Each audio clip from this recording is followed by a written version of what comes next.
C'est ça le problème. Oui. Oui. Mais ne disons pas qu'il y a 8 âges de l'Église des nations. Ça, ne sortez pas d'ici en ayant ça dans votre tête. Oui. Mais nous présentons les choses comme elles sont. C'est comme ça qu'elles sont présentées.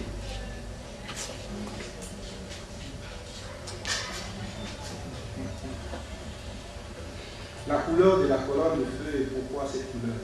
En tout cas, ça, je ne sais pas. Je ne sais pas pourquoi elle avait cette couleur.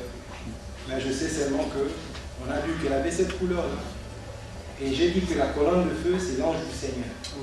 Donc, s'il a vu la colonne de feu en Afrique, c'est que la présence de l'ange du Seigneur est en Afrique.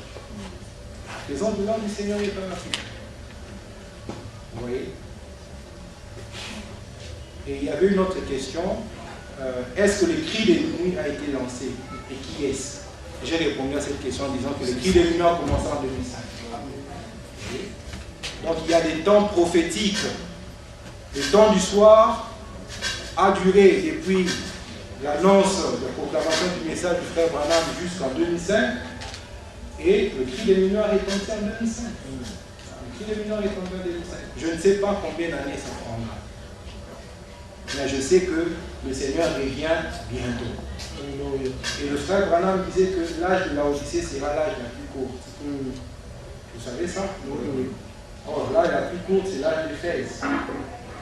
Et je pense que l'âge d'Éphèse a fait à peu près 117 moins 53.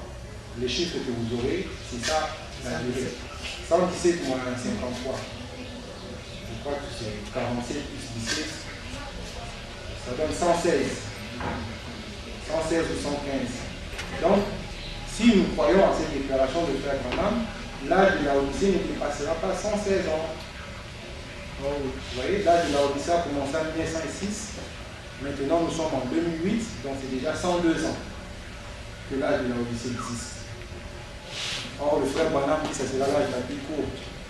Donc si ça dure beaucoup, ça peut arriver jusqu'à 116, mais l'âge de fait sera des passages de mois. Mais je ne sais pas si ça a duré 116 ans avec combien de mois, je ne sais pas. On ne peut pas se mettre à calculer des dates, personne ne connaît les jours ni l'heure.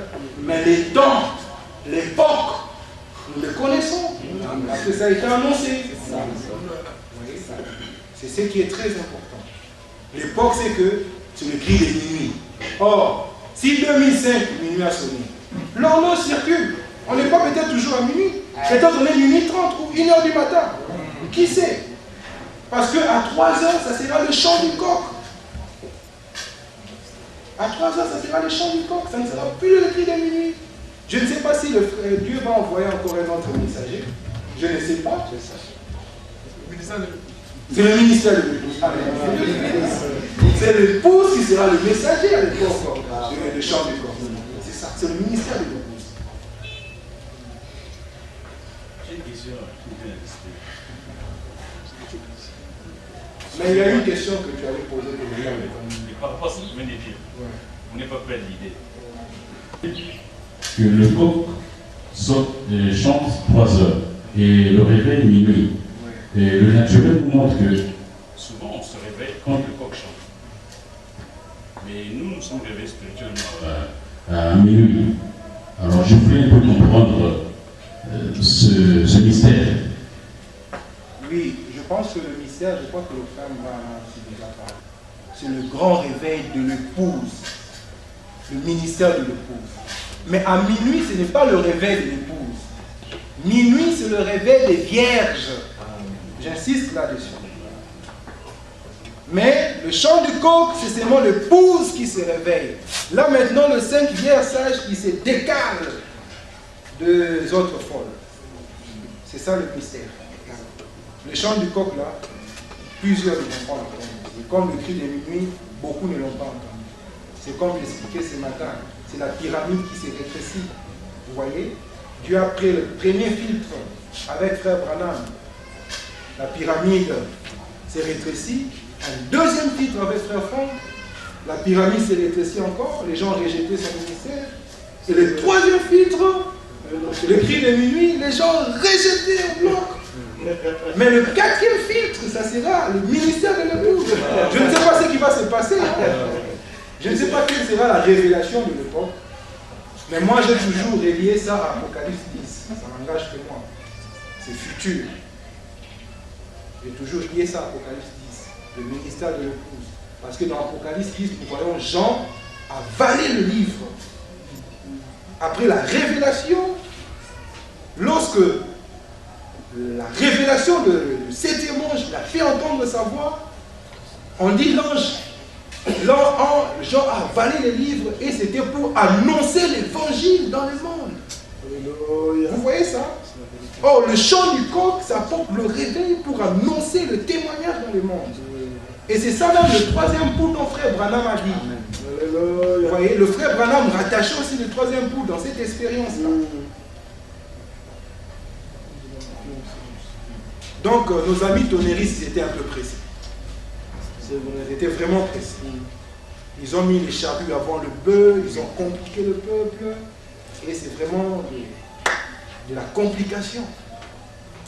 Vous voyez? C'est vraiment de la complication. Si vous avez lu les livres, mais les trois ministères de Joseph, je crois que c'était le réveil.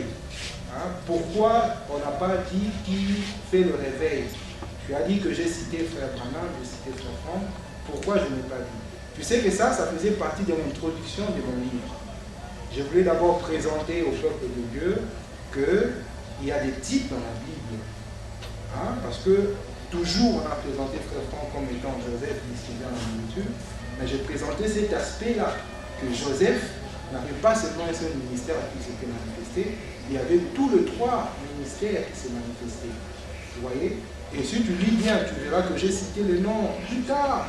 Lorsque je parlais d'Isaac et Rebecca ou d'Ananias et Jérémie, j'ai cité les noms. J'ai cité les noms. Et je pense même que la personne, je vais même répéter ici, que la personne qui a entendu, qui a un témoignage là-dessus, c'est le frère Mra qui a dit que le Seigneur lui a dit, bon, maintenant là, il était seul avec Dieu. Nous n'étions pas avec lui. Il allait de même avec frère Franck. Il était seul dans sa chambre au Canada. Et il dit même lui-même, un frère lui a dit, frère, mais si ton ministère là est un ministère, ça devait se retrouver dans la Bible. Il est rentré tout triste. C'est en ce moment-là, dans sa chambre, qu'il entend la voix qu'il a toujours entendue. Mon serviteur, je t'ai mandaté selon Matthieu 24:45. Est-ce que toi tu étais là? Qu'est-ce qui te prouve que c'est vrai? Tu me crois par la foi. C'est ça. Oui. La foi, c'est aussi un mystère. Hein? C'est un gros mystère. C'est un peu ça. C'est vraiment bizarre. Je me sens très bizarre. En tout cas, j'ai répondu à toutes les questions. Je ne sais pas si vous êtes satisfaits. Mais en tout cas, que le Seigneur vous bénisse beaucoup. Vous bénisse. Il va encore faire des questions. Moi, je te dis finalement, tu parles pour faire tout.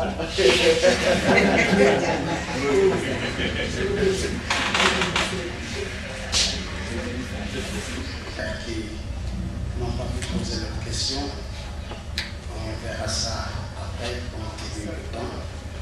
Il y a le frère Franck et le frère Adam qui sont en réserve. Alors, tu es déjà répondu, donc on peut mettre Jean avec eux. Il reste tout simplement le frère Franck. Donc c'est ça. Le frère Franck qui aura le privilège de commencer la deuxième liste des questions quand le moment sera revenu. Vous savez, il y a une chose que je tiens à préciser. Parce que j'ai intérêt, maintenant compte du fait que c'est le Seigneur qui nous a utilisé pour demander que nous puissions le retrouver. Amen. Amen.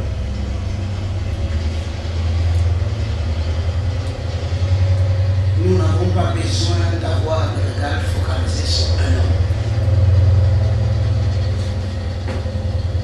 Ne prenons pas le risque de tomber sur les erreurs du passé. Parce que le ministère du Réveil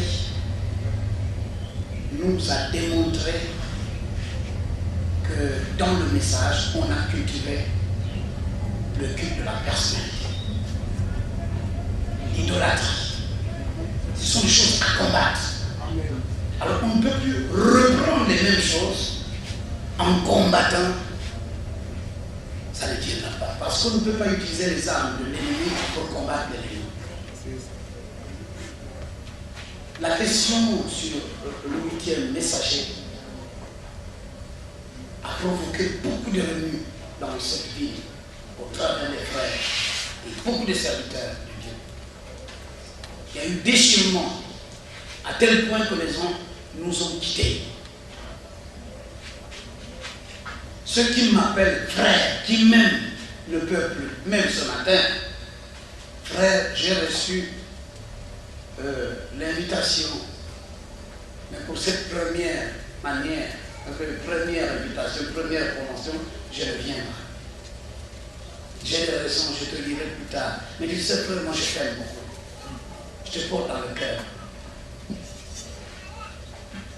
Je te bénisse. Je sais.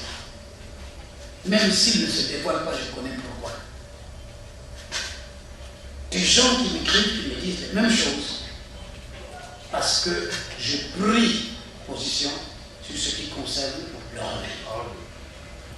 Je vais vous dire une chose, parce que nous irons sur le terrain et prêcher. Et pourquoi je voudrais que, au sortir ici, nous ayons une même pensée. Moi, je ne m'adosse pas sur un homme. Et à cause de cela, vous voyez là-bas, ainsi, par l'Éternel maudit l'homme qui se confie à l'aide humaine et qui prend la chair pour son nom. Je crois que depuis là-bas, quand tu viens, si tu as les yeux pour voir, tu lèves la tête, tu peux voir que c'est écrit. Ça démontre qu'ici, ce n'est pas sur un homme que nous appelons. Mais quand on me parle, on m'amène un message, on vient parler, si la personne qui apporte le message me dit ce que je suis, je ne peux pas me relier. C'est difficile à vous expliquer, mais je vous dis la vérité, c'est comme ça que je comprends. Il n'est pas facile que je me relie. C'est comme ça que je comprends le réveil. C'est comme ça que je comprends le message de réveil. Le message de réveil est venu à moi. Dieu me dit ce que je suis. Dieu me révèle ce que je suis, dans le fond. Mais comment je peux me relier pour dire non, je ne suis pas celui-là? La Bible dit, mais il entend ma voix. Il est difficile de comprendre quand on dit, mais il entend ma voix. Se dire, se répéter, mais c'est compliqué. Que Dieu ait envoyé le frère parfait ou pas, ma nature, c'est la nature de ce qui est dit dans le réveil. Que ce soit quelqu'un d'autre qui pouvait amener cela, la nature que je possède, c'est celle qui est dite dans le réveil. Tout ce que j'ai embrassé là, c'est différent de ce qui se trouve au fond. Et ce qui se trouve au fond, on vient te révéler. Toi-même, tu dis Amen sans même le savoir, parce que c'est celui qui est à l'intérieur qui dit Amen. C'est difficile à vous expliquer, mais voilà. Alors, quelqu'un d'autre ne peut pas accepter parce que ce n'est pas sa nature. C'est vrai. Alors, on fait ressortir cette nature. Je dis voilà. Je dis Amen à ce que je suis. Alors, quoi que l'on dise, je ne peux pas me réveiller. Oui. Croyez-le. Moi, je rends grâce parce que il y a le frère de Matali qui est là. Moi, j'étais à Matali, je près de moi. À la télévision, à la radio. À la radio de Matali, j'ai prêché. Ils m'ont suivi, voilà pourquoi ils ont posé la question de savoir. Est-ce que tu es le même Abia ou qui était le même celui à quelqu'un d'autre? Il dit c'est bien lui, il faut que tu reviennes.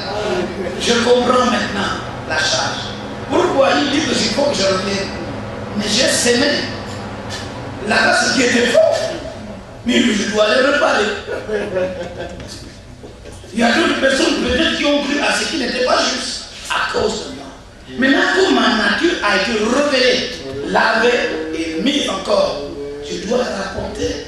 Voilà la vraie nature. Ici, dans cette ville, j'ai dit, je me suis repenti et elle a revu à la télévision sur ce qui n'était pas ce que j'étais. Frère, si j'étais comme la nature de ces gens-là, je ne serais pas ce que je suis maintenant. Parce que vous n'avez pas vécu l'expérience que j'ai vécue dans le milieu. On m'a contraint, mais je ne pouvais pas parce que ça n'entrait pas. Ce n'était pas moi. Moi, j'étais dans le milieu de tonnerre. Mais je ne connaissais pas. Mais comme ce n'était pas ma nature, tout ce qu'on mettait, j'ai dit, je peux accepter tout sauf ça. Oh, donc tu n'as jamais cru. Mais non, mais moi je crois. Je crois à ce qui est écrit. Mais sauf ça. Il dit, mais tu as entendu. Il dit, mais je n'ai entendu personne. Mais ça n'entre pas. Vous voulez tout simplement me tuer. Laissez-moi tranquille. C'est une nature. Et aujourd'hui, si je dis Amen, parce que le réveil, c'est bien moi. Amen. Que vous ne voulez pas, je suis le réveil. Que vous ne voulez pas, je suis le réveil. Il reçoit ces choses ailleurs. Moi, je ne fais pas ça avec lui. Qui lui a dit de venir ici? Mais c'est celui qui m'a créé pour qu'on vienne me révéler ce que je suis. Et quand il parle, je dis, vous voyez bien que je saute plus que tout le monde. Je crois, je saute plus que tout le monde. Pourquoi? Parce que tout ce qu'on dit, je suis très content. C'est moi-même. On te révèle. Tu es comme ça, tu dis ah merci. Tu es comme ça, ah merci. Personne ne peut se relier. Chacun c'est comme. Voilà pourquoi. 8e messager, 8e prince, 8e de ceci. Quel mot-là, que ce mot-là ne vous fasse pas peur. C'est, on dit, la mission du 8e messager. Moi, j'ai noté ici. Ça veut dire le rôle du 8e messager. Ça veut dire aussi la fonction. Oui. Mais c'est l'esprit d'Élie. C'est l'esprit d'Élie qui a une fonction déterminée en cette heure. Alors, observez cette fonction. Si vous regardez la chair de l'homme, vous tomberez. Vous n'y arriverez pas. Vous repousserez parce que vous aurez une répugnance. Soyez spirituel. Quand on est spirituel, on accepte et on regarde qu'est-ce qui convient. Pourquoi? Parce qu'on reconnaît l'âme à ça. C'est la parole qui nous éclaire. Le faux prophète, ce n'est pas celui qu'on dit qu'il est faux prophète. Vous-même, vous êtes capable de connaître que c'est un faux prophète. C'est facile puisque Dieu nous a donné les critères, comment le déterminer, comment le reconnaître. Faites ce que je vous dis de faire, ne faites pas ce que je fais. Je ne suis pas ça. Moi, je vous ai lancé le défi. Suivez-moi jusque dans ma maison. C'est ça le problème. Parce que c'est l'âge où nous devons prouver, démontrer que nous avions cru. Pour amener d'autres. Parce que c'est un âge intellectuel qui a dépassé les bornes. Au point que tous les mots que vous prenez, l'intellectualisme aussi amènera des mots contraires. Mais c'est l'âge qui arrive, comme on a dit, il faut arriver à prouver. Maintenant, quand on ne peut pas vous séparer avec la parole, on dit, ah non, lui c'est la parole. Frère, je dois être une parole qui marche. L'apôtre Paul disait que vous êtes des lettres écrites. Quand une lettre est écrite, il doit le Christ lui-même. Quiconque vous voit dans votre vie, vous lit et il lit l'écriture et lit Dieu. Voilà pourquoi, frère, que ça soit peut-être un arrêt à des discussions sans fin. Parce que si moi aussi, en tant qu'intellectuel, je m'étais arrêté à ces choses-là, ça serait terrible. Vous voyez que j'étais revenu ici sur l'Apocalypse 13, je crois 13 ou 17. on parle de 7 têtes et qu'il y ait un 8e qui était et qui n'est plus, qui revient et qui repart à la perdition. Comment? Mais cette 8e est dans les 7. On va dire comment? C'est 7 qui peut être dans 8, mais 8 ne peut pas être dans 7. Mais quand même, Dieu en parle. Et quand on arrive là, on n'arrive pas à expliquer. Bon, si Dieu ne vous a pas appelé à expliquer, restez tranquille, voyez ce que Dieu vous fait. Vous êtes capable de comprendre. Vivons l'Écriture. Vivons la vie d'un. C'est maintenant ce qui nous est donné. On regarde. Parce que si Dieu ou l'esprit d'Élie est dans une personne, agissant conformément à ce qui est dit, croyez à ce qui est dit. Nous ne croyons pas que William Marion Branham et Malachie 4, 5 à 6, parce qu'il a fait des miracles. C'est pas ça. Si c'était pour ça, peut-être je n'allais pas croire. Avec ce que je dis. Et je disais même que si c'était pour des miracles, je ne serais pas venu au message parce que j'avais touché le miracle avant. J'ai vu des gens morts revenir à la vie par ses mains. Dieu a opéré beaucoup de choses. Si c'était pour ça, je ne viendrais pas au message. Si c'est pour ça que ce monsieur ne peut pas venir s'asseoir à la même ici. Mais il y a quelque chose. Parce que quand je lis les Écritures, je regarde qui a vécu, qui a voulu mettre ces Écritures en pratique. Mais on doit regarder dans l'âge, dans tout le temps, pour regarder la personne, ramener les cœurs des enfants au Père, pour que nous puissions croire comme les pères. Mais les pères, là, les apôtres, qu'est-ce qu'on dit? Il dit même que ce que nous avions vu, touché, c'est que nous avions entendu, nous l'annonçons. Pourquoi? Afin que vous soyez en communion avec nous. Donc, on ne peut pas être directement en communion avec le Père sans passer par terre. Et il montre comment ils ont vécu la parole. Nous aussi. Moi aussi, j'observe. Je suis allé, j'ai vu qu'au domicile de celui-ci. Et non, il est allé au domicile d'un démon. Voilà. J'ai dit, mais pour une fois, j'aime un démon qui, quand même, combat le péché. Pour une fois, un démon qui veut que j'aille au ciel. Mais je le tel démon. Je me dis, pour une fois, Dieu m'envoie un démon qui ne veut pas que je commette le péché. Tous les autres démons m'amenaient. À Kinshasa, on me liait avec une femme là. Je dors dans la chambre, la femme est là. Et elle dort en bas. Moi, je suis sur le lit. Et cette femme-là, spécialement envoyée pour moi. Et je suis dans la chambre, je dors. Quand je me réveille, une femme, vous savez, les femmes dorment mal. Mais quand elle est envoyée spécialement pour vous séduire, elle a tous les atouts. Si j'étais de cette nature, j'aurais vécu. On n'a pas pu à Kinshasa, on m'a envoyé à Boma, on n'a pas pu jusqu'à Nathalie, on n'a pas pu jusqu'à Mwanda. Je suis allé. Et quand on n'a pas pu, je suis revenu. Et quand je reviens ici, les lettres tombent pour dire, comme on ne peut pas, il faut tout faire pour l'enlever de là. Voilà pourquoi l'Assemblée de Port avait subi. On déplace un pasteur de pour venir le forcer ici. Lui, il n'a pas cru à autre chose. Puisqu'il ne veut pas vivre comme nous, il fallait que je vive dans le monde sexuel. Mais ce n'est pas ma nature. Je me suis quelqu'un. À Nathalie, j'étais comme ça. Je suis assis comme ça, une femme, on vient la placer net là, face à nous. Dans la vie, les photos, je les ai mis jusqu'ici. Dans quel but de m'avoir? Mais ce n'est pas ma nature. Malgré tout ce qu'on peut, très bien. Mais aujourd'hui, pour une fois, je retrouve ma nature. Frère, si vous croyez à la nature de Dieu, elle est dans l'enseignement qui nous est donné. Voyez, c'est clair, c'est comment faire. C'est clair. Je suis fier, je marche dans la maison. Maintenant, là, je crois, même en tant que ma foi. Amen.